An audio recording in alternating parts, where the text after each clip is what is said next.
everybody, and thank y'all so very much for joining us here on Expanded Perspectives with me, Cam Hale, and as always, holding it down with me today, it's me, longtime amigo, Kyle Filson. How's it going, everybody? Yes, I'm here in Skeleton Studios. A beautiful spring day here in north central Texas. Yeah, man, I have been busy moving episodes of Elite from our former platform over to Patreon. By the handfuls. It's actually going much smoother and easier than I thought it would. I was dreading, I've been dreading it for a long time. That's why I've been reluctant to move it, right? Because I'd be like, man, what a pain this is going to be. But the Patreon service, it is working pretty good. So it's been a lot easier than I thought it would be. And so thank you for all the new Patreon members. I know a lot of people have switched from our former platform over to Patreon, so I appreciate that. And also we've gotten a couple new people along the way, and I know there's going to be several others still making that transfer over. And if you like the Owl Man and Bird Man, it's fixing to be out on this week's Elite. Oh, you're doing another episode. I'm doing a whole nother episode of all kinds of stories of feathered people. That's amazing. Yeah. I can't wait to get into those. Yeah, that's what I've been doing. And also, I've been doing my continuing education. Have you become highly educated yet? I have not learned anything other than how annoying it is having to do continuing education. Been working in the same field for like 27 years, folks. Right. Don't really need to. And they've changed the story. So before, in years past, I could skip ahead pretty easily and just take the test and pass them. So you're like, I have to take 28 hours of continuing education. So each course is like 7 hours. So I could skip ahead and I could probably knock one out in an hour. Well, they've changed it now. Now they ask you questions that aren't even related to the topic. It's just like, what was the name of the guy in the third example? So make sure you watch. So you have to read each page. Because I'm sure some other people were doing the same thing I was. I'm not the first one to think of it. No. But it's annoying. Somewhere down the line, we got to figure out how to start an online continuing education school, because those guys, they just line their pockets. And they make these rules where you have to do it. Yeah. Listen, if you mess up at my job and you need some remedial training, I get it. But if you've had a spotless career for 27 years, why do I need to keep taking courses? Because they're waiting for your wheels to fall off. Man, it is annoying. And I'm sure that everybody listening, they have similar things in their field, whatever they do. It's just always something. It can never leave you alone. It's always figuring out a way to get in your pockets. Right. Right. Other than that, you've been staying out of trouble. You've been working hard. You've been mowing your yard that's growing every few days. So we've been mowing like madmen. I've gotten working on we're both fixing to get new mowers, we think. Yeah, my last mower kind of crapped out. We're such dads. Both of us were talking about push mowers. We don't want riding mowers. We want push mowers. Well, my yard's not big enough. I know I see people riding lawnmowers on yards like that, but like I used to live in the country, so like we lived on like 25 acres. Where you brush hog. There was no lawn mowing. There's brush hog. A 5,000 square foot lot is not big. I mean, that's like, come on, dude. But my weed eater, I've had that thing for like 15 years. It still runs like a champ. Yeah, it's almost old enough to vote. Mm-hmm. Yeah. Speaking of voting, there was a lot of people on the way to Skeleton Studios last week. Oh, yeah. Starting their early voting. I was like, holy cow, look at all these people fighting and arguing and waving flags. Everybody else was going crazy. Come on, y'all. We're all Americans. Relax. Fired up. Relax. I've been doing a little fishing, Brad.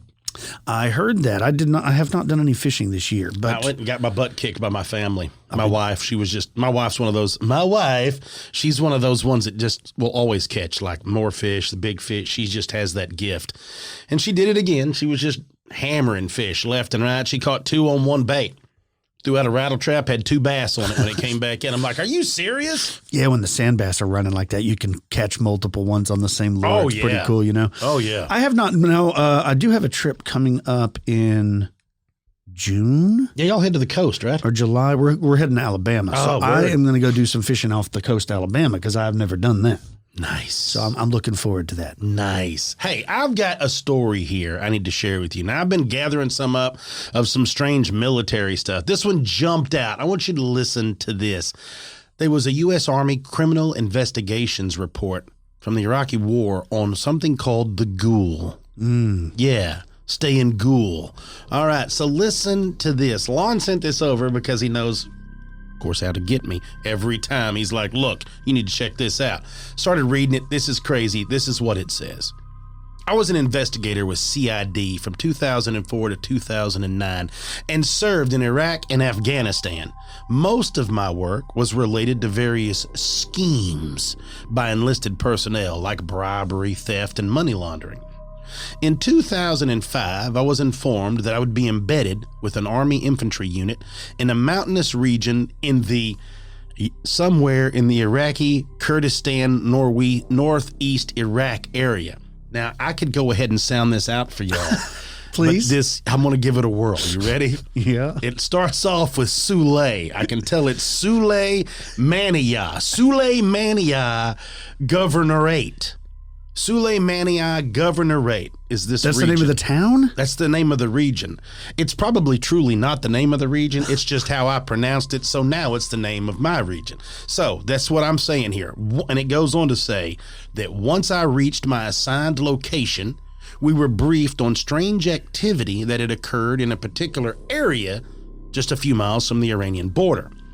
We started the investigation by reading reports that came from a few local villagers and Kurdish military, who stated that people were being hunted in the mountains by an unknown creature. One man told me that the locals called it a ghoul. Kyle, you're not very ghoul. He had never seen it, but it was described as a tall, man-like creature with long arms and legs who fed on human flesh. I reported the information I gathered to my superiors after returning to the unit's HQ. A few days later, I was ordered to return to the area of the strange activity and investigate further. Sounds like they wanted to get this fella killed. An infantry squad with squad leader was assigned to accompany me. The general consensus was that it was likely a soldier who had left his post or went AWOL and went crazy and started causing problems.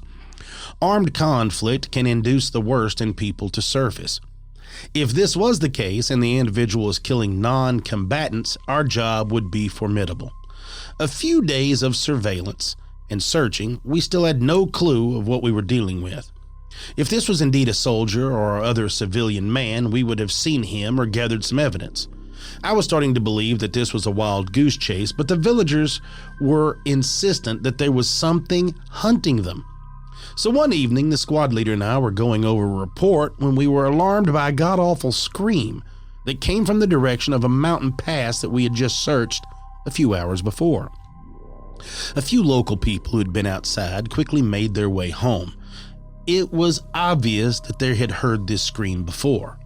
Within the hour, the squad and I were slowly entering the pass. It was night, but the moon was very bright, so we were able to see around a bit. We searched the entire area for several hours using night vision and high-intensity lights, and we found nothing. Not a footprint or a remnant of any creature fitting this description. I've always wondered what we had heard that night. I've asked a few and learned from people that their opinion, but there's little satisfaction in it. There were many strange instances in Iraq that just never made the light of day. I've heard some, but I'm positive most were just filed away. Wow. So they went and researched with everything they had, still hearing the screams. Now, how would that be with thermal? You go, you hear these crazy noises, you're there within minutes, you get your gear up, and there's nothing. I would like to pretend that it was a snow leopard or something like that, and it was hiding in a cave. That's why my thermals didn't pick it up, because war is already frightening enough, and now you got to worry about flesh-eating ghouls out there. Yeah, right? No, thank you. I'm out. I definitely would go fully armed. Like, I need my M60. I need 5 or 6 belts with me. Yeah. I need my M79 grenade launcher. I need to carry my saw around, and I want like some plastic explosives. Yeah. Set to my heart monitor, so in case it peaks, it blows up and gets them. I don't want them. Yeah, no, I'm terrified. Yeah, I'm not interested in fighting ghouls. No. That would be terrifying. But that's a good point, too. Maybe it was like some guy who just lost his mind. That is true. Because that's one of the things they mentioned is it could be a person who just his mind broke because of the travesties of war. Yeah. And he just couldn't handle it. And might have been just out there rogue, just killing people. But I don't know. How did they know that it was eating flesh? Maybe that's what turns them into ghouls. Well, right? Is after a while and then finally he just fully converted to ghoul form. Yeah, maybe.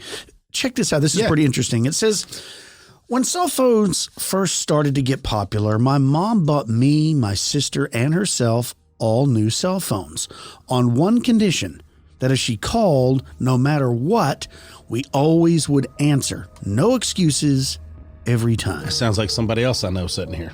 So one night, I was walking up my long country driveway after we had a big snowstorm. I had a 2-wheel drive car and couldn't make it up the hill, so I would often park at the bottom of the road and then walk up. I started walking, and my cell phone went off. It was a text from my mom, but there was no message, just a blank screen. As I was holding it, the phone went off again, and again, and again, one after another, about 10 times in total. All were text messages from my mom, but with no message, just a blank screen. So I started to think, what the hell's going on? Then my phone began to ring, right when I was at the door, and it was my mom. I said, hello, and the first thing she said was, I've been texting you. Why haven't you responded? Where are you? What are you doing? And I said, Mom, I'm literally walking in the door right now, which I was. Now, most nights my mom slips on the couch because my dad is kind of a crazy dreamer, and sometimes he would kick and punch my mom in his sleep. The couch was perfectly visible from the front door when you walked inside of my house.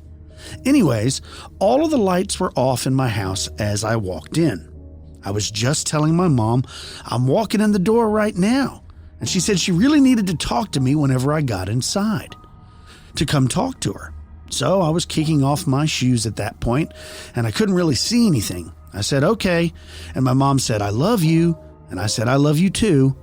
The moment I was flipping the light switch to the walk-in light inside my house where everyone takes off their shoes, I was literally looking at my mom, who was fast asleep, snoring on the couch.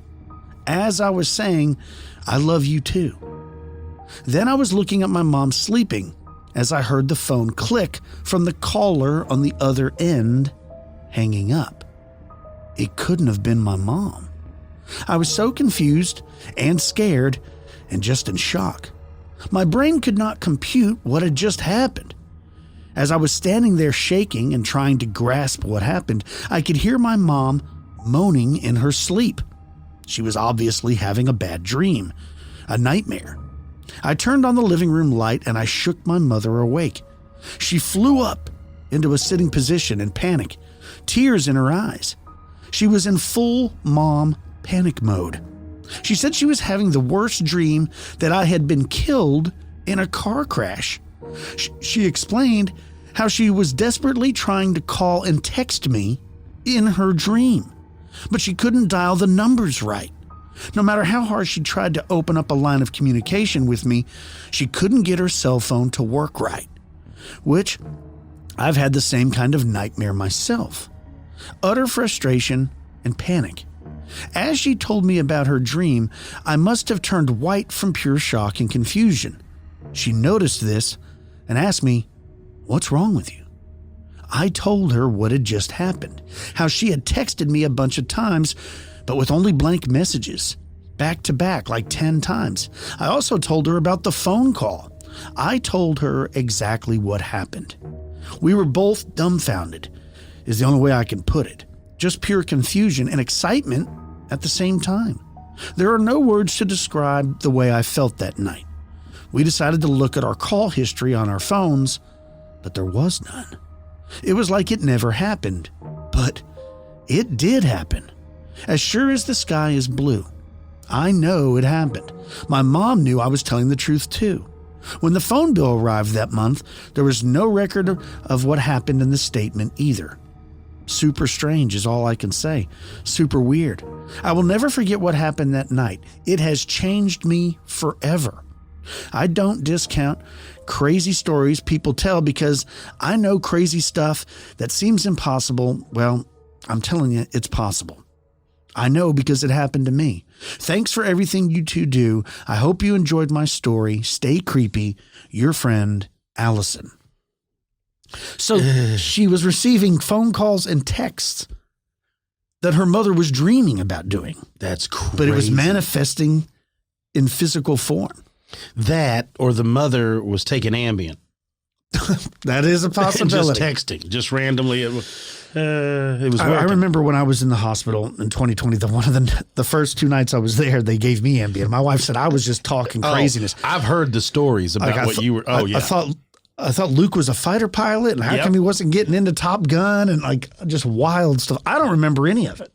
She told me when we stopped by to see you, she had told me before we went in there, she was like, the stories. She kept saying, I wished I could have filmed him. If I wouldn't have been so afraid, like she was so worried for you. But she said if she wouldn't have been, she would have loved to have got the stories of you just telling crazy Ambien stories. Yeah, I have no I wish we had it recorded so I could play it on the show. Me too. I had no recollection of it. And after the first 2 nights, the nurses stopped giving it to me and gave me something else. But I've heard these horror stories of people like emailing some horrific email to their boss, and then they come into work on Monday and they're like, what? And the boss is like, yeah, you told me to go, take off. And they're like, I don't remember that. He's like, look, I'll show you. I've heard of people cooking entire meals while they're on it. It's a crazy drug. Man, I don't want no part of that. It doesn't affect everybody, though, that way. No. Some people are fine. They take it all the time.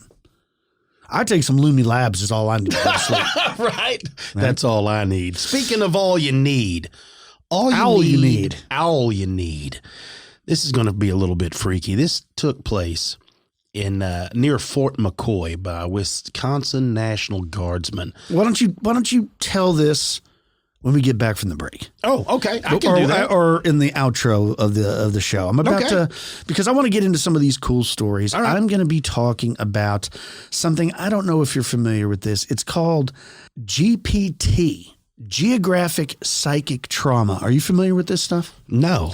It's pretty interesting. I don't have any trauma. It's pretty interesting. It talks about imagine like a highway where like a horrific accident happens and someone passes away. It's like it's imprinted in that area, and then forever there's like sightings and stuff that happen in and around where that wreck happened, and it's geographic psychic trauma. So pretty interesting. I'm going to get into that when we get back from the break. Stick with us, folks. You're listening to Expanded Perspectives.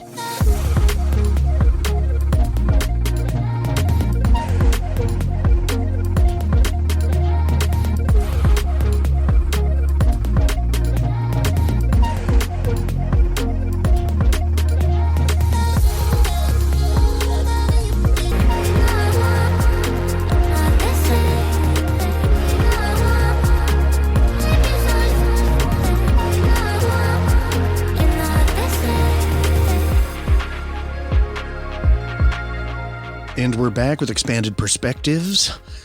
Yeah, I wanted to talk about something a little bit different today than what I normally do, or what we normally do. We don't really talk about ghosts that often on the show, and I don't even know why. Like, we're not against it. We just don't seem to cover that very often. I want to talk to you today about a thing called geographic psychic trauma.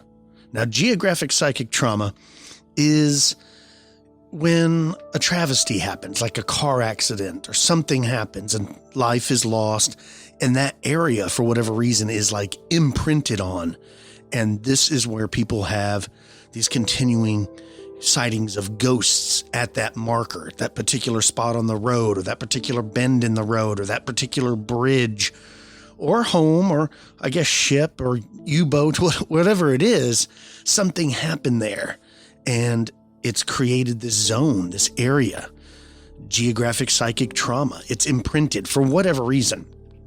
You know, one of my questions I used to always have as a young person, and I still do today, is why do some ghosts stay where they died, but others appear where they're buried? And I've never really found a good explanation. Let's get into the types of hauntings to start out. Now, there are 6 commonly accepted types. Now, the first type is residual haunting phenomenon, which is what I've been talking about, geographic psychic trauma, or GPT. Now, residual haunting activity manifests in the aftermath of traumatic events, such as murders or assaults, or even car wrecks. The negative energy emitted during these occurrences permeates the environment, imprinting the atmosphere like an indelible recording. Subsequently, the events replay repeatedly, and nobody knows why, akin to something like a looped tape. Now, notably, entities involved in residual hauntings remain unaware of their surroundings, lacking any consciousness for interaction. Now, this form of haunting can also stem from positive energy, resulting in eerie phenomenon like phantom parties, where sounds of revelry echo through empty rooms. Now, remarkably, residual hauntings can even involve specters of living individuals, adding layers of complexity to the phenomenon. Now, the next type is poltergeist activity. Now, the term poltergeist is derived from the German word that translates to noisy spirits. Now, throughout history, reports of poltergeist activity have persisted, characterized by escalating disturbances such as inexplicable knocks, furniture moving around autonomously, and the eventual manifestation of voices and apparitions. Often linked with adolescent females for some reason, these hauntings sometimes stem from individuals inadvertently manipulating surrounding energies. The unpredictable nature of poltergeist encounters makes them challenging to categorize, with each case exhibiting unique characteristics. Now, typically, one person with the affected environment experiences the brunt of the activity, which often subsides in their absence. Addressing the underlying emotional turmoil of stress of the individual involved can lead to resolution, albeit with varying timelines. The next category is demonic activity. Now, demonic entities, believed to originate from extraterrestrial realms, they embody pure energy, devoid of mortal form. Their manifestations range from angelic to grotesquely terrifying, often accompanied by a pervasive black mist or fog. Unlike human spirits, demons possess an amazing amount of strength, and they seem to be ill-tempered, with the ultimate goal of subjugating individuals for possession. Now, their presence is marked by usually a foul stench, sometimes physical assaults, and atmospheric disturbances, reflecting their deep-seated animosity towards humanity.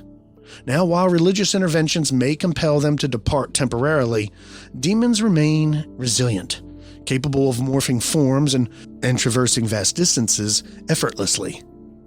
The next is intelligent or interactive hauntings. In line with Einstein's theories on energy, intelligent haunting phenomenon suggests that the departed souls retain their former intelligence and interact with the living. These encounters, characterized by conscious awareness and communication, often stem from unresolved trauma, emotional bonds, or fears of judgment. The departed may linger around due to unfinished business or a reluctance to depart from loved ones, creating a profound and interactive presence. Another type is shadow entities. Now, shadow entities, distinct from conventional ghosts, manifest as shapeless dark masses or humanoid figures devoid of discernible features. Typically encountered peripherally, these entities evoke feelings of dread and are often associated with non-human origins. Now, we've covered shadow people dozens of times on this show. It's one of my favorite topics. It is creepy. Now, descriptions range from child-sized humanoids to hat-wearing or hooded figures. For whatever reason, the Hat Man is seen, and it's always a question, why the hat? Oftentimes, movements resembling a disconcerting dance are seen.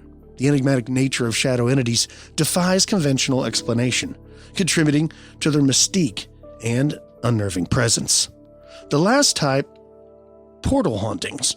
Although speculative, the existence of portals or doorways facilitating the transit of entities between dimensions.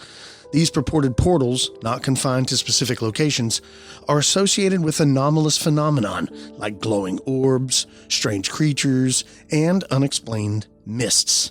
While the concept remains controversial, areas experiencing diverse paranormal activities are theorized to host these gateways, facilitating interdimensional travel.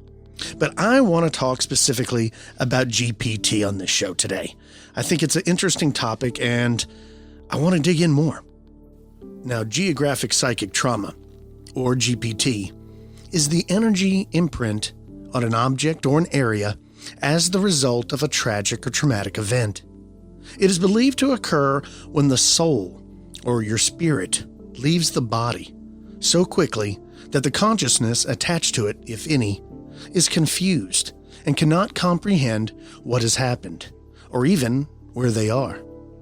GPT hauntings are different from residual hauntings in this instance because they are able to interact with the living and have a sense of consciousness, whereas residual energy haunts are not aware of the living or their apparent surroundings. That's why it keeps replaying and replaying. Phantom hitchhikers can be residual in nature if they do not interact or acknowledge the presence of the living. Those that seem to randomly appear and disappear within vehicles or seem unaware of communication attempts are most likely residual hauntings. Spirit hitchhikers that interact with the living, asking for a ride or asking for help, those are the result of GPT incidents. So how does GPT even happen? Imagine you're driving or riding in a car. You should, and most likely do, have your seatbelt on. If you were to get into an accident, the seatbelt was designed to and should hold you securely inside the vehicle. Occasionally, whether due to operational error, design flaw, or deterioration, the seatbelt fails, and people suffer great injuries. Now imagine your body is the seatbelt, holding your consciousness or your soul or spirit securely inside. Sometimes a death is so violent or sudden that the conscious energy is immediately and forcefully thrust from within the body and imprinted on the surrounding area, potentially resulting in a haunting. Vehicle accidents aren't the only causes of GPT. Any traumatic, most likely violent death where the conscious individual isn't aware of what's happening can result in GPT. This is why residual hauntings are frequently reported at murder and mass casualty scenes. Not all traumatic events, though, result in geographic psychic trauma or residual hauntings, and not all hauntings are the result of geographic psychic trauma events.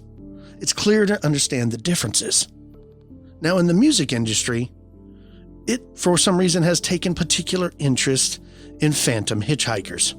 Songs like Bringing Mary Home in 1966 or Phantom 309 in 1967 and The Ride in 1983 thrilled and chilled listeners as the crooner sings about innocently walking or driving down a road when they're approached by someone who gives them an experience of a lifetime. When the main character in this story or song confides in another person about their experience, a waitress, a truck driver, or a resident of the home they're visiting, the other person reveals that the mysterious person in question was, in fact, a ghost, and the circumstances of their passing. Interestingly enough, the song Phantom 309 is based on an actual event. I don't know if you knew that or not. No, the song isn't about a phantom hitchhiker or a ghostly truck, but about an accident that took place in Saugus, Massachusetts, just north of Boston on Route 1. On January 29, 1963, John William Pete Trudell filled his tanker with 4,600 gallons of gasoline at the Chelsea River Bulk Petroleum Facility. He was headed for Keene, New Hampshire, on the eastern bank of the Connecticut River, just across from Vermont. At the intersection of Route 129 and Route 1 in Saugus, there is a bridge where a blind spot impeded drivers as they dipped down under it. Pete had no idea that a car had stopped under the bridge, waiting for a school bus to pick up children. Given his rate of speed and the suddenness of the discovery, there was no way Pete could stop his truck in time. A split-second decision instantly turned Pete Trudell into a hero, but ended his life. Instead of hitting the stopped vehicle and school bus, he crashed his tanker into the bridge embankment.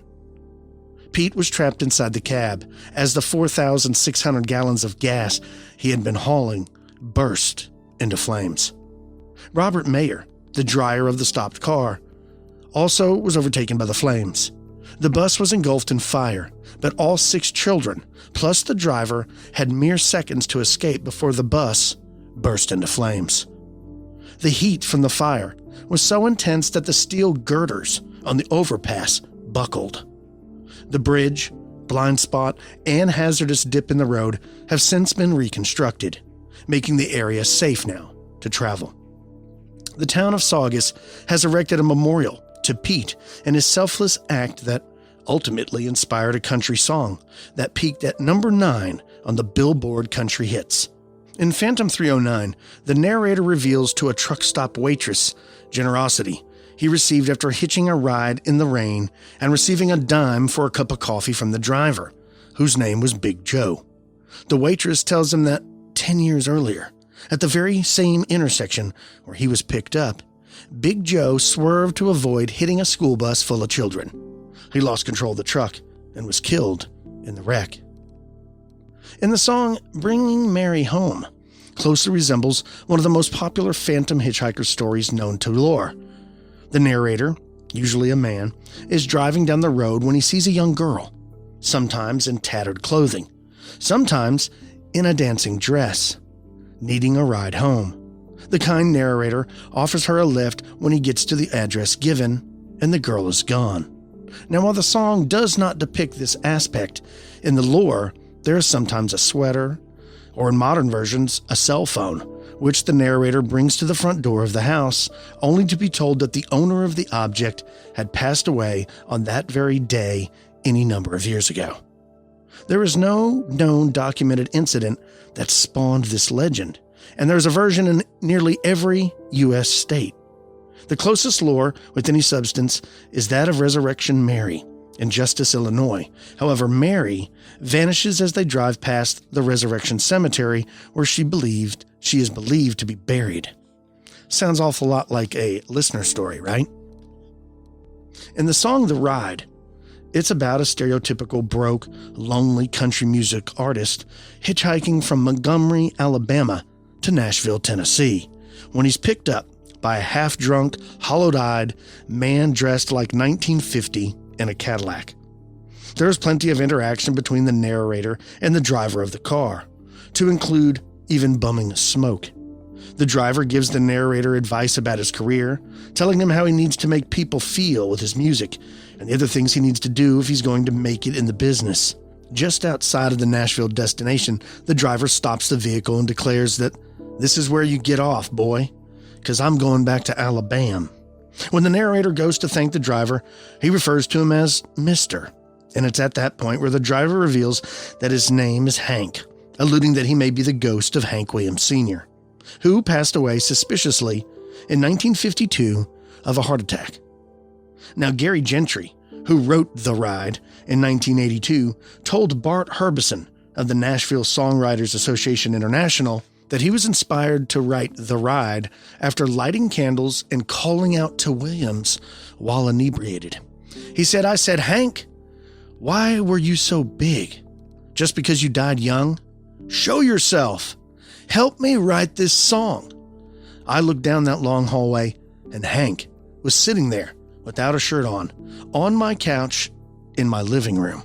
And I said, "Hank, we're going to take a ride. I want to write about you. I think you're the greatest songwriter and entertainer that ever lived." Now, whether the ghost of Hank Williams actually took a ride with Gary Gentry that night, well, that's unclear. But it did spawn a hit for David Allan Coe in 1983, where it spent 19 weeks on the Billboard charts, peaking at number 4 in the US and number 2 in Canada. Let's get into some other sightings of GPT. Let's kind of pick a couple states here, starting in California. Now, on Highway 74, also known as Ortega Highway in San Juan Capistrano, there seems to be an interesting case. Now, the majority of the paranormal activity on this road seems to center around the area nearest Quest Diagnostics, located at 33608 Ortega Highway. This laboratory isn't an experimental lab, as you might expect, based on the activity that happens in the area, but rather a diagnostic location where samples are analyzed to detect and diagnose illnesses. It's no more malevolent than what you'd find in a high school science classroom. But the paranormal activity along this section of road is what fuels the creative minds of horror movie writers. The first and probably most common report is that of flickering lights. More paranormal researchers agree that electrical disturbances, i.e. flickering lights, are a good indicator that something is about to happen, especially in the paranormal. What frequently accompanies them is what chills nearly every witness to their very core. Standing directly under the once flickering lights is a clown. Now, this clown is always reported to be male, and he looks very menacing. He's always next to the road and never on Quest Diagnostics property. Further, he vanishes before any approaching vehicle can actually pass him. The few brave souls who attempt to make contact on foot report that he looks like a mirage and that he slowly vanishes the closer you get. He is always reported to stand perfectly still and moves without walking when he disappears. So that's right, folks. If you want to see a Pennywise-like clown, get out there to Highway 74 in California. See if you can see him yourself. Now, I personally would not want to see the spirit of a menacing-looking clown. But the address again is 33608 Ortega Highway. You can get on Google Earth. You can look it up. You can plan a trip if that's something you want to do. Make sure you take some cameras with you and send me the videos. Now, in his book, Real Haunted Roads and Highways by Zachary Knowles, he states, while it seems to have never harmed anyone, through its appearance, either directly or indirectly, he still causes inexplicable horror to those who catch sight of him, even those who normally aren't bothered by clowns. Psychics investigating the area have indicated that he's a very evil entity that, given the opportunity, would cause death, but something seems to hold him back. In addition to the clown, a skeletal spirit is reported to watch passing vehicles from atop a streetlight, and mysterious light phenomenon have been reported to dance randomly above the brush and grasses in the area. The road itself is rather dangerous, with tight curves that could lead to dangerous accidents. If you're not paying close attention, should you decide to explore this area, looking for the clown or any other mysterious goings-on, make sure you have at least one person with you so that you can drive and focus on the road. Now, while the others scout for the entities, you might want to say a prayer. Also, do not trespass on Quest Diagnostics or other private properties. What about Colorado? There's a place called Pikes Peak Highway near Colorado Springs, and this is a place for geographic psychic trauma, or some people call it a crisis apparition. Now, paranormal researchers categorize crisis apparitions as the spirit of a person who passed during a time of crisis, such as a murder or other traumatic event. Desperation Mona is one such apparition. In 1932, Winona Mona Roberts and her new husband were driving on Pikes Peak Highway when their vehicle went off the road at mile marker 13. They fell approximately 150 feet down the side of the mountain and miraculously survived. It wasn't until 3 weeks after getting out of the hospital that Mona died in nearby Manitou Springs. Because she didn't pass at the location of the accident, does this make her a genuine crisis apparition? I don't know. Now, initially, the doctors believed that Mona suffered a brain hemorrhage as a result of the accident, until her husband admitted to bashing in her head just before being executed for murdering his previous 5 wives. This would certainly put Mona in the crisis apparition category. But why haunt Pikes Peak Highway? It's possible that the accident itself left her with significant brain damage, and her last clear and conscious memory was at that location. Motorists who have encountered the spirit describe her as being completely nude and in the area of around mile marker number 13. Those who have given her a ride usually offer her a jacket or a blanket to cover with, and reported her skin to be cold and clammy to the touch. When they reach the bottom of the road, she removes the jacket or blanket and runs naked back towards the mountain before eventually vanishing. One man who offered her his jacket and a ride on his motorcycle in 1973 later found a receipt for the Glen Cove gift shop in his jacket pocket. The receipt was dated September 21st, 1932, the year Mona died. Being an employee on the mountain for more than 3 decades, the man went to the Glen Cove's gift shop the following day, only to learn that his experience wasn't so unusual and that he had given a ride to Desperation Mona, as she had been dubbed. Now, the ghost that is believed to be Winona Desperation Mona Roberts usually appears at dusk, so actually encountering her may be tricky. Let's move on to the state of Florida. The town of Lorida was built on Lake Isatoga, which feeds Arbuckle Creek. Now, Isatoga is a Seminole name meaning lake where people were killed in the water. There were numerous and random deaths, and the natives viewed the area as a cursed place. Once upon a time, a man wanted to fall in love. He was so desperate, he commissioned a local herbalist, or witch, to make him a love potion. They met on the bridge that crosses Arbuckle Creek, where the witch changed the price for the potion to include his firstborn child. Now, naturally, the man refused and is believed to have thrown the witch off the bridge. As if being thrown off a bridge wasn't bad enough, the woman was impaled on a tree below the bridge. Frightened, the man retrieved her body and tried to weigh it down in the creek, but she surfaced. The townspeople wouldn't permit her to be buried in the local cemetery because she was a witch, so she was interred on the outskirts of town.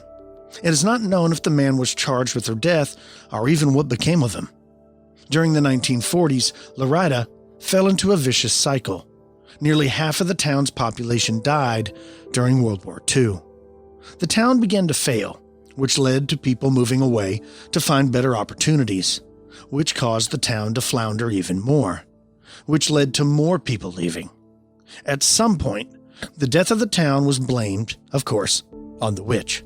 Her body was exhumed and taken away from Lorida.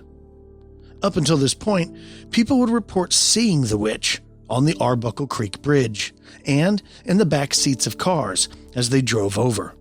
After the exhumation and relocation of her body, the sightings intensified. Even though the backseat sightings were only through rearview mirrors, nonetheless, the townspeople were convinced that she was the reason for their collective misfortune and burned down the shack where the witch once lived. To this day, nothing will grow where the shack once stood. Today, people still report seeing the witch on the bridge in the back seats of their cars. One report even has her floating on the water in Arbuckle Creek.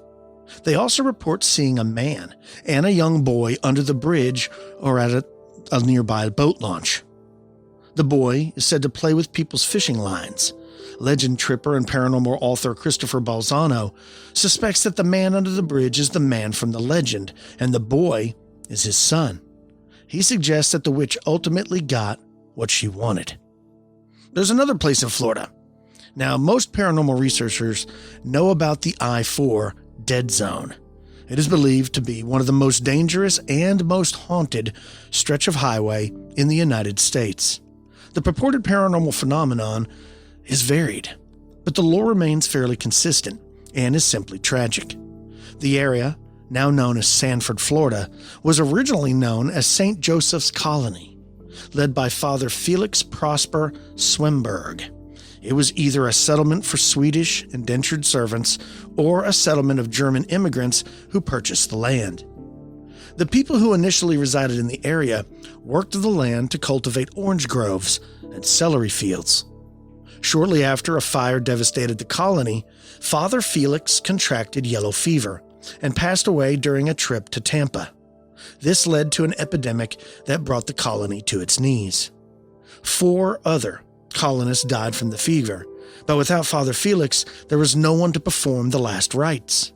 The 4 victims were buried at the edge of the field with a small wooden cross marking their resting place.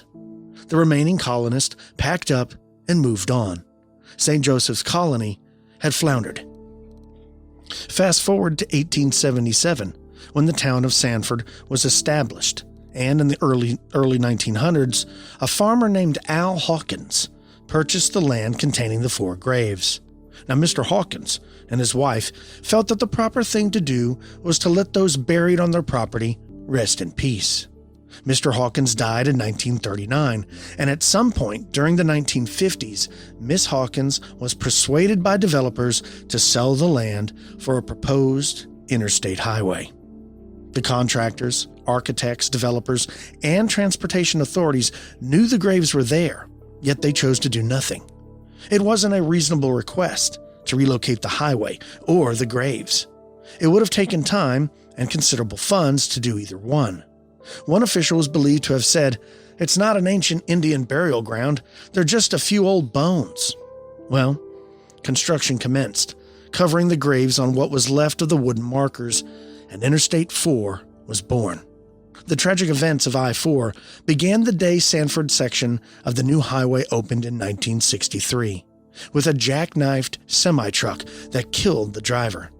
Since then, what has become to be known as the dead zone of I-4 has racked up over 2,000 accidents, many of which are fatalities. According to the National Transportation Safety Board, Interstate 4 averaged 132 deaths per year between 2011 and 2015. That's one death per mile of highway. In addition to being a seemingly dangerous stretch of highway of travel, people also report seeing phantom pioneers along the roadside. A white horse pulling a hearse and phantom voices on car radios, cell phones, CB radios, and car radios are also said to go dead when passing over the gravesite. Some locals are so superstitious about the purported hauntings in the area that they will detour several miles in order to avoid driving that particular stretch of the interstate. The gravesites are located under the eastbound lanes just before the south end of the St. Johns River Bridge. It is accessible off of Highway 17/92, but the land is owned by the state and visits to the graves are not encouraged. But not encouraged doesn't mean you can't go. So for you ghost lovers down in Florida, I'd go check it out. I got one more for you before we get out of here, and I'll be covering more probably on an Elite show very soon because I got a ton of these, man. It's pretty interesting. This comes from Missouri. It's known as the Lawler Ford Road in Wildwood, Missouri. The 2-mile stretch of road that is Lawler Ford has appropriately gained the nickname Zombie Road. Now, while doing research for this podcast, I can understand how the moniker came to be. Now, although it isn't a road known for zombies, the asphalt road was originally part of a Native American trail that led to the Merrimack River. Today, it is inaccessible by motor vehicles and primarily serves as a heavily wooded nature trail. Lawler Ford Road also runs along the largest Native American burial site in the U.S. This alone could explain the numerous sightings of Native American spirits that walk across parts of the road. They are reported to be in traditional dress and are oblivious to the living whose paths they are crossing. Confederate soldiers have also been spotted in the area of the road. This would lend credence to the concept of GPT, given that many Civil War locations are notorious for GPT-related hauntings. Such sightings are not surprising considering the fact that the road was of strategic importance during the Civil War, and history indicates that there were many bloody altercations that occurred along this road, and it has no doubt left its mark. Mystery lights have been reported near the site of a nearby railroad accident. That took the life of a man, and phantom footsteps have been heard along the path as well. There are even reports of a woman who yells at passers-by from the porch of a house near the base of the trail. What enters her into the category of potentially paranormal is that she hasn't aged since the 1950s. If you're going to visit Lawler Ford Road in search of paranormal activity, you would want to visit it at night. During the daylight hours, the activity is sparse or non-existent. If you just want a spooky walk, then by all means, visit during the daylight hours. The heavy woods and tree canopy will still send safe shivers down your spine. I hope you enjoyed these tales of GPT, Geographic Psychic Trauma. I think they're interesting. The phenomenon is interesting to me, why it happens, why these energies are imprinted on these areas where these sites happen. I don't really understand how it works. I don't think anybody else does either, but I like the stories. Again, I hope you enjoyed this. Let's take a break. I'm Kyle Filson. This is Expanded Perspectives.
And we're back with expanded perspectives. Yeah.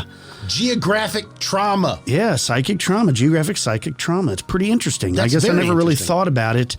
I just thought it was just random occurrences. You know, there's every town or every state has its stories, its folklore, its urban legend. You know, if you go out here, you'll see the woman in the white dress. Yeah. It was her lover died and she committed suicide or something. And then, you know, but you never really think about actually imprinting, something tragic happening and imprinting. But I guess it makes sense. Like when you go to a funeral home or you go to a hospital or you go to like a Civil War battlefield, like you do feel a change. Mm-hmm. I don't know what it is. And it's probably because all the despair and it does imprint itself in that area. It's so weird. I tell you what, I don't, and I know you don't know the answer to this, but how come it's only the bad stuff? Why can't we ever have it like a party? Like, why can't you go to where they used to hold like really awesome concerts and you'd be like, man, this is awesome. Everything here feels awesome, but it doesn't work that way. Yeah. It's only like the dread. So I don't know what is going on. I don't want to know. I don't either. But that does explain where people, and we've discussed this multiple times in the past over the years, of when you get a sense of dread from just being in an area, this could easily explain that. Yeah, and maybe that's right. Like you're in an area or you're on a walk in in the woods or something, and you have this foreboding feeling coming over. Maybe something tragic happened there, and it may not be a monument to let you know about it, but it may have happened. Or somebody was murdered here 500 years ago. I don't know. Could that explain some of the cold spots that we've talked about where you feel it in those areas as well? I don't know, but going along with that theme, check this out. We have an email here. It says, My father has always been especially sensitive to paranormal events, although he would never say he fully believes in ghosts after what he's seen. It would be impossible not to think they might really exist for me, but anyways, this is one of his ghost stories that especially scared me when I was younger. Even now, I love to listen to him tell it, so I'll do my best to tell it the way he does. When he was around 26 years old, he had a job that was about a 30-minute drive from downtown, where he lived in his apartment. It was a beautiful drive, with winding roads through a wooded area. It went past old houses and farms. It was green, lush, and picturesque.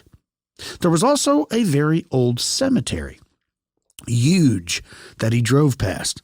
It took a good 2 minutes, going around 50 miles an hour, to get through the whole thing. It was ancient and actually pretty interesting, but he never paid much attention to it. Normally, he would get off work around 5 p.m. and would be home between 5:30 and 6. One night, though, he stayed late because it was one of his coworkers' birthdays. So it was actually around 9 p.m. when he left the office. That's when he started his drive home. When he turned to a bend in the road, it brought him past the border of the cemetery. He said when he did that, he could see someone standing by the side of the road up ahead. Now, normally he wasn't one to pick up strangers in the dead of night out in the middle of nowhere, but there was something different, like some voice inside of his head was compelling him to stop. So he did. As he got closer, he could make out that the person standing there was a young girl, maybe 12 or 13. He said she was beautiful, and she looked sad as he pulled over and rolled down his window. The girl was wearing a white dress. It looked old, probably from the early 1900s. Her hair was dark, not quite black, and had been pulled back, although it was falling out and a few strands fell in front of her face. Her skin was pale, her eyes dark, and overall giving her a very haunted look. He asked her if he could help her, so he opened the passenger side door and she climbed in. He started driving. He started asking her questions. What was her name? What happened to her? Did she need any help? Where did she live? All the while he was doing this, she just looked out the window and said nothing. He kept asking her questions, and as he neared the border of the cemetery, as he passed the final tombstone, he said, he looked over to find himself alone in the car. He only told his parents and me about what had happened. And sometimes later, he showed me an older magazine with the 10 most haunted spots in my state. That cemetery just happened to be number 3, with countless stories of the young vanishing hitchhiker. There was even a photo of it in the magazine, and with her birth and death date. She'd been killed tragically upon discovering that she was pregnant after being raped. I don't really know what to think about it, but I've always loved my dad's story, and I just wanted to share it with you two and the listeners. I hope you guys have a good day. Summer. So, wow, see, this is someone their father had this experience, and it's similar to what I was talking about. And it's probably, it must be a famous place in that state where several people have seen this little girl. Mm-hmm. And that's geographic psychic trauma. There it is. Yeah. Interesting. So weird. Now, before we got into the segment, yeah, you had mentioned some story you had. Oh, yeah. Something crazy. So I want to get into that before we get out of here. Fort McCoy. I'm going to leave y'all with this here. You're going to enjoy this. It says, "Hi, I want to share an experience I had while training with my National Guard unit at Fort McCoy, Wisconsin. I was attached to a unit in my perspective MOS while in the program. I don't really want to give any specifics on my service, as the community is small enough to identify me to my peers. But in 2014, my platoon decided to conduct nighttime land navigation at Fort McCoy from 2030 to 0030. While the Army is typically all about buddy pairs, night land nav is one of those few cases where we can do things solo if we choose. Having done night land nav plenty before, I step off alone, compass, map, and headlamp in hand. For those who do not know, land navigation involves seeking out markers on a course by plotting their coordinates on a map and moving there via terrain reference and compass. At night, this is typically done without light as much as possible. When light is used, it's red. This minimizes damage to night vision. Ostensibly, these methods also keep you concealed in a tactical environment when employed with noise discipline. Kyle, do you have noise discipline? No. I don't. I've lacked discipline in many fields. Says, I bring this up so you can understand a few things about my circumstances. I was moving through the woods while making a token effort to be hard to spot and hear. The woodland I was part of a larger forest system, but was frequently traveled. That night we had some 15-ish soldiers clomping all around. My illumination was a toggleable headlamp, but was toggled to be red when turned on. To cycle to white light, I have to turn it off twice. Yeah, it's like the petzels, right? Like, we got those. Yeah. It says, my assigned points will take me to the other side of the course and back. A good hour and a half of walking as the crow flies. They're more or less in a straight line, so I estimate 2.5 hours out and back. I know if I come back too early, I might be given another set of points. So I resolve to walk out, take a break for an hour, then mosey on back. The first half of this goes as planned. I get my points without much trouble and wind up sitting on a hillside at around 10 o'clock at night. It's cloudy, but the moon's full, and I can see well when the sky is clear and poorly when it is not. Occasionally, I see a red light bobbing in the distance below me. Once a pair of platoon members passed down the hill from me using white light to try to read their map. I startle them when I ask if they need help. At the end of my break, there's no more motion in my area. Most people had likely already walked out and back, or they were too lost and took the hand railing road home. I'm feeling pretty at one with my surroundings, having sat in the same spot eating stale Skittles for a good long while. Owls hooting and trees sway. All is well. I trot down my hill and step through some brush. I'm in a clearing where prairie intersects with forest. There's some dead trees in the area, and one of them is split about halfway up. At the top, 15 foot or so, I can make out a head and shoulders silhouetted against the clouds backlit by the moon. I walk up to ask how they got up there and if they're stuck, when the shadow twitches and I get the impression it's turned toward me. I stand there looking at it, and it's maybe looking at me. Now the situation feels off, but I'm not going to let a little battle buddy punk me. I ask if they need a hand. Mid-sentence, the moonlight comes back. The thing on the tall stump is not a soldier. Uh-oh. The moonlight glimpse is the best look I get at this thing. It looks like a stretched out, bald person. Its long arms are clutching the stump. I can't make out the face, but it looks pinched. By that I mean I couldn't see its eyes or mouth, like they were small and in the middle of its head. It's skinny, like it hasn't eaten, but it's tall and obviously strong to have made such a vertical climb. It was definitely facing me. It probably was this whole time I was in the clearing. Maybe since I came down the hill. Maybe my speech startled it.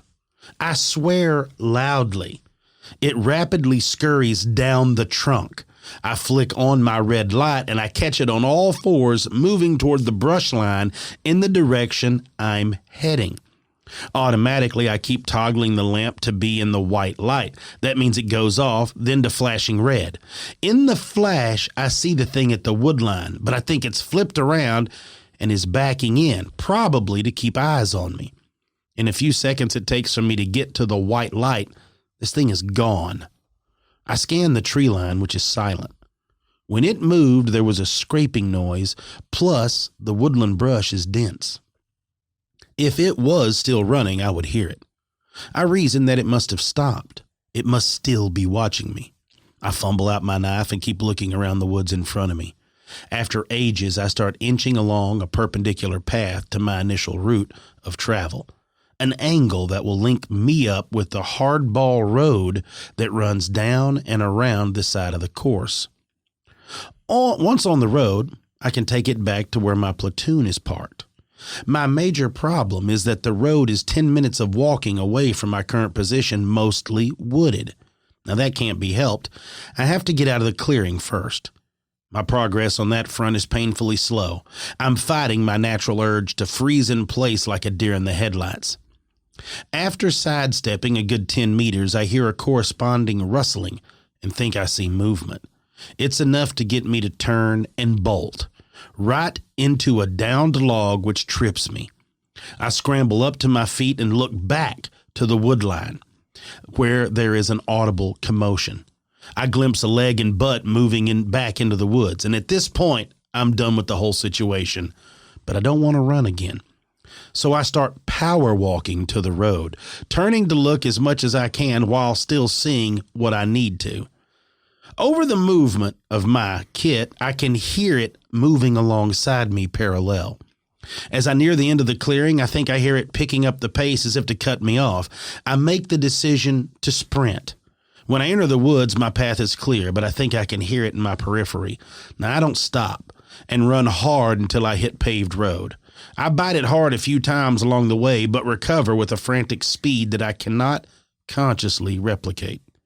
Once on the road, I run perpendicular to the forest until I don't think I hear it anymore.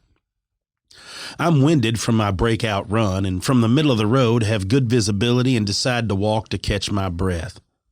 It's quiet for a while. Then I hear a branch move around 30 foot in the air from the woods that I had just fled. I snap my gaze up, and I see a pale, ovular face, half in shadow, peeking at me from around a trunk. I take off again. After way too long, I make it back to the headlights of our LMTVs, and it's 12:15. What happened, cadet? Did you get lost out there? You're covered in mud. Did you fall down? And why are you so out of breath? I got lost on my way back, yeah, and then I rolled down Pikes Peak, and then I ran to get back in time. LOL, cadet was lost. I knew better than to claim I saw a monster. Already my reaction had left me feeling foolish. In the years since drilling at FMC, I've never experienced anything like that again. McCoy does not have a history of disappearances, and as far as I know, neither do the two closest towns, Sparta and Toma. I've done night land nav alone a few times since without issue. This is less from courage and more from me deciding I must have misinterpreted a situation. Thanks for reading. T. Wow. So, sounds like hanging out with a pale crawler almost got you in trouble. Man. Yeah. And again, this isn't the first time that we've heard about these crazy crawlers being seen or noticed in and around military bases. That's right. Yeah, I was going to say, the last time I heard a similar story was a guy doing like nighttime operations like that. So craziness, right there it is. Keep an eye out for the crawlers. I don't like the fact that it climbed the tree again is like watching him from the trees. Yeah, I don't like the idea of that. I'm out on that. Not at Oh, well, if you have any cool stories you'd like to share with me and Cam, please don't hesitate. You can email the show, expandedperspectives@yahoo.com. You can call the show, 888-393-2783. I want to remind everybody about our Expanded Perspectives Elite program. If you're listening to this show and you like it, you're only listening to half of what we do. The other show is on Patreon. Go to patreon.com/expanded perspectives elite. Go over there and follow us. Right now, for $5 a month, you'll get access to the entire back catalog, but that will be changing in a month or so. So go over there now. Listen to everything we've done. Now, not all the episodes are up. I am moving more episodes over daily, but there's already like 150 or so there. So very, very cool. Let's not forget about our sponsor, Babbel. If you want to elevate yourself in 2024, choose Babbel, the scientifically proven language learning app that delivers results.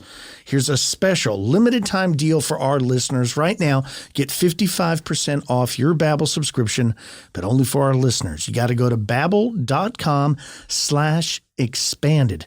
That's BABBEL.com/EXPANDED to get 55% off. Cam, what do you got planned for the rest of your week? Mowing. Just mowing and weed eating and just trying to get everything caught back up. But I don't have anything that I can think of. You need to start a garden. You need to grow some tomatoes. You need to grow some cucumbers. I've already got all that going. Yeah, the garden's coming. It's coming soon, like within the next week or so. Well, that's awesome. So, yeah, it's going to go down. I'm looking to have some homemade salsa. There you go. Homemade salsa. Our gardens in the past have done pretty well, but never with the tomatoes. For whatever reason, we can't grow tomatoes. Man, oh man. Well, there's work. Like you have to really, maybe that's my problem. Really, you got to work because I grew some pretty good ones. I like growing the peppers.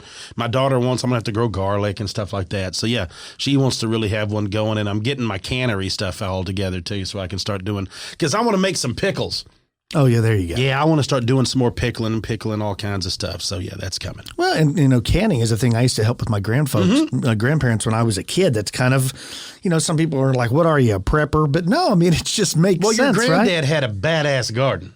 He did. Had a like huge your grandpa's garden was ridiculous. Well, that was why it was so awesome. Yeah, he had the bees and stuff, everything. It was worked really good. And, but it was his era. He grew up, from the Great Depression on, like they saved everything. So I used to think it was crazy. But now as I'm older, I'm like, man, it's a crazy thing. Stuff could go crazy. And if you had a whole bunch of stuff canned, boy, you'd be in good shape. Your freezer's filled with venison. Yep. Filled with, different turkey and things like that. You can even can your venison. You can do all of that. Yeah, I'm telling you, man. Pickles, peaches, all kinds of stuff like that. Now you got me interested. Peaches. It sounds good, don't it? They have some good cinnamon peaches. You want to start canning too? It's on. I'm gonna start a YouTube marathon tonight. Here we go. Right? Here we go. All right. Well, I hope everybody has a good one out there. Till next time, folks, I'm Kyle. He's Cam. Peace, y'all.